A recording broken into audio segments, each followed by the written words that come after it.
Hey guys, I just want to do a quick informal video on a modification I'm doing to my Bixler 2.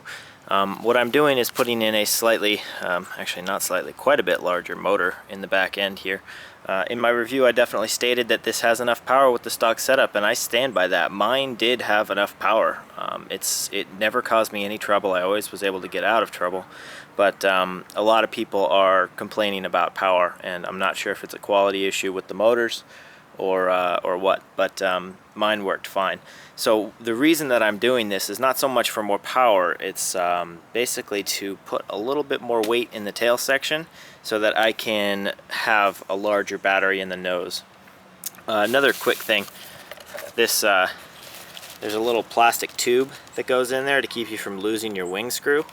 I ripped that out, and it gives you a lot more room to put a battery in there. So you can slide slightly narrower batteries all the way back. So back to this.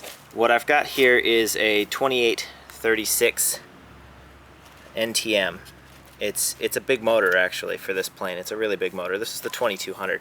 It's way overkill for this. I mean, it has like 2.5 times more power than the stock motor, this little guy.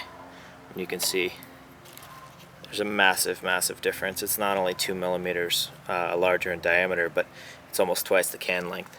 So not to mention it's just a higher quality motor. These NTMs are really nice.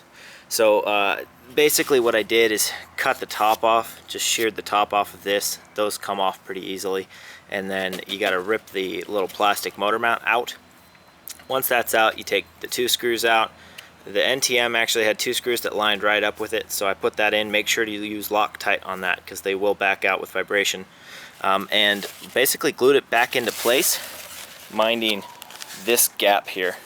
So it's really close, but it doesn't actually touch. And I already confirmed that I'll be able to put the top on and it won't touch there as well. So one thing I did because of the extra power, I wanted to make sure that this whole section was reinforced. So I actually drilled 2 holes in the little side mounting tabs there, and with those holes drilled, I've got this fiberglass rod that I embedded almost all the way down into the fuse. These go about down to here. That's gonna not only stabilize the motor mount, but it's gonna stiffen this entire section. And what I'll end up doing is I split it at the seam, the 2 top pieces, and I'll just sort of skewer those down and glue it all back together, making sure the motor's not dragging. Obviously that is a bit of an issue. It has really long leads. This goes through a little hole in the top section here and then routes down.